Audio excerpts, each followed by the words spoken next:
দাজ্জাল আসার ৩ বছর পূর্বে এই পৃথিবীর বুকে কি কি ঘটবে, পৃথিবীর অবস্থা তখন কেমন হবে। হাদিসের মধ্যে নবীজি সাল্লাল্লাহু আলাইহি ওয়াসাল্লাম বলেছেন, ইন্না ক্বাবলা আন ইয়াখরুজাদ দাজ্জাল সালাসা সিনিনা শিদাদুন। দাজ্জাল আসার পূর্বের ৩ বছরটা সবচাইতে কঠিন হবে। নবীজি বলেছেন সালাসা সিনিনা শিদাদুন, অনেক কঠিন হবে। কেমন কঠিন হবে?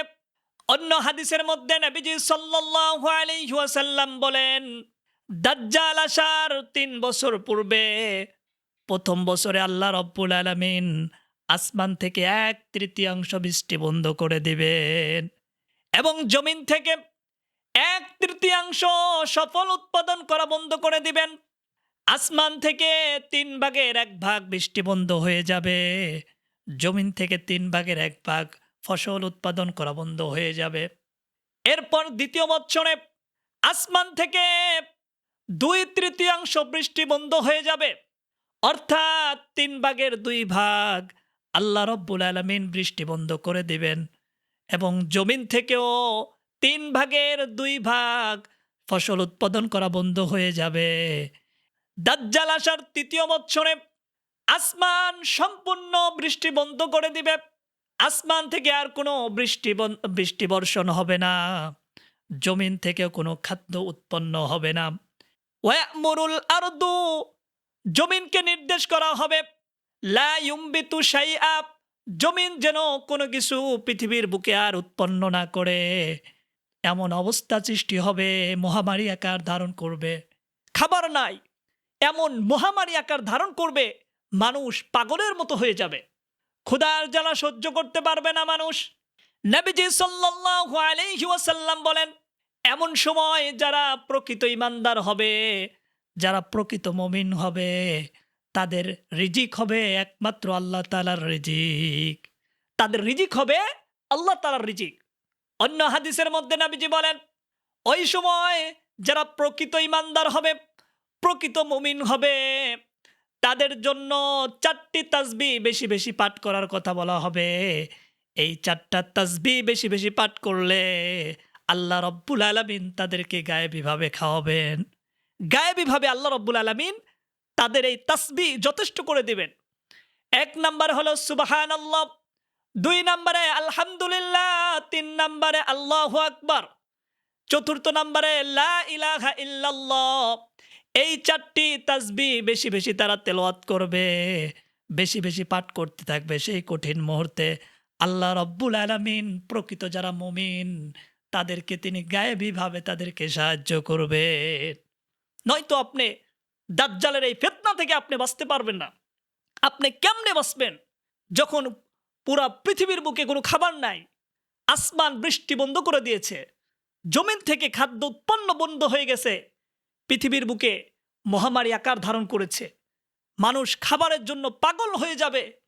এমন সময় আল্লাহ রব্বুল আলামিন দাজ্জালকে এই পৃথিবীর বুকে আগমন করবেন, এই পৃথিবীর বুকে দাজ্জালকে পাঠিয়ে দিবেন। দাজ্জাল এই পৃথিবীর বুকে মাত্র ৪০ দিন অবস্থান করবে। হাদিসের মধ্যে আসছে, এই মাত্র ৪০ দিনে পুরো পৃথিবীকে সে কাঁপিয়ে দিবে।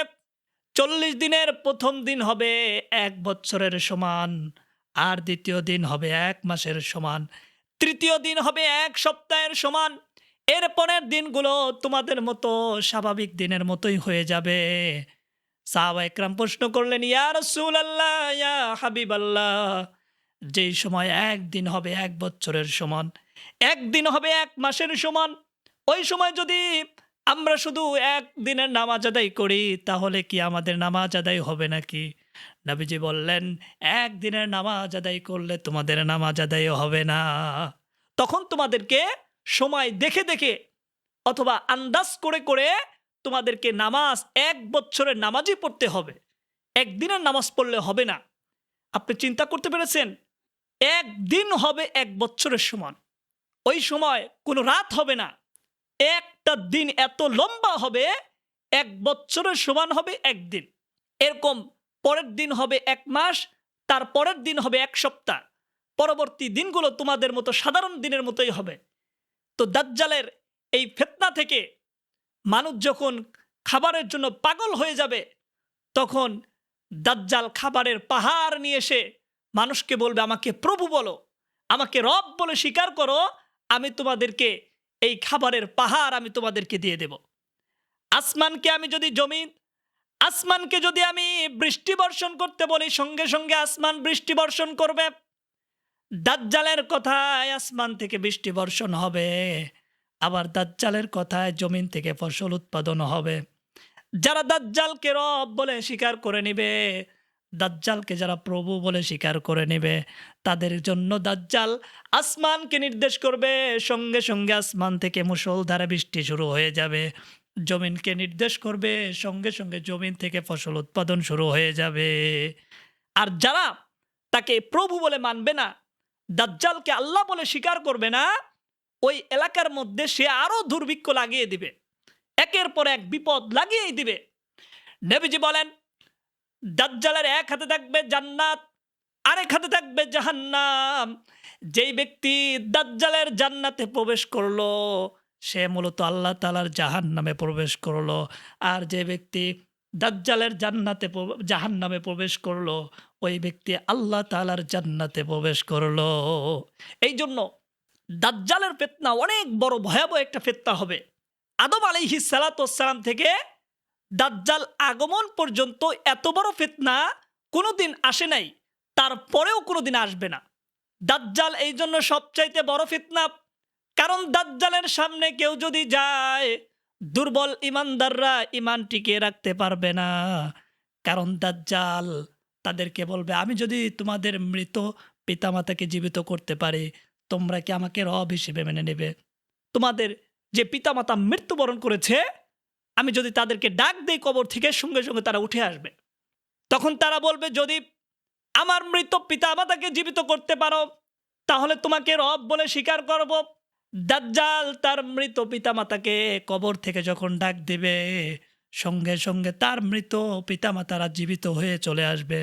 তাদের সামনে এসে তাদের সন্তানদেরকে নির্দেশ করবে, ইনি হচ্ছেন আমাদের রব, ইনি আমাদের প্রভু, তোমরা তাকে রব বলে স্বীকার করে নাও। ঈমান থাকবে? কবর থেকে যদি বাবা মা উঠে এসে আপনাকে বলে দাজ্জালই হচ্ছেন আসল রব, তোমরা তাকে রব বলে স্বীকার করো, তখন কি আপনি আপনার ঈমান ধরে রাখতে পারবেন? আপনি যদি দুর্বল ঈমানদার হন, আপনি ঈমানকে ধরে রাখতে পারবেন না, আপনি তখন ঈমান নষ্ট করে ফেলবেন। অথচ নবীজি বলেন, দাজ্জাল যে তার পিতামাতাকে জীবিত করলো, আসলে এটা তার পিতামাতা ছিল না, এটা শয়তান তার পিতামাতার আকৃতি ধরে তার সামনে আসছিল। শয়তান তার পিতামাতার আকৃতি ধরে তার সামনে এসে তাকে বলতেছে যে দাজ্জালকে রব বলে স্বীকার করো, আর সে ধোঁকায় পড়ে গিয়ে দাজ্জালকে রব বলে স্বীকার করবে। এই দাজ্জালকে আমরা চিনব কিভাবে? হাদিসের মধ্যে দাজ্জালের কিছু আলামত বলে দেওয়া হয়েছে। দাজ্জালকে চিনার জন্য সবচাইতে বড় আলামত হলো তার কপালে 3টা অক্ষর লেখা থাকবে। 1 নম্বরে কাফ, 2 নম্বরে ফা, আর 3 নম্বরে হলো র। অর্থাৎ কাফের তার এই কপালে লেখা থাকবে। পৃথিবীর সকল মুমিনই পড়তে পারবে, এর জন্য কোনো শিক্ষিত হওয়া লাগবে না।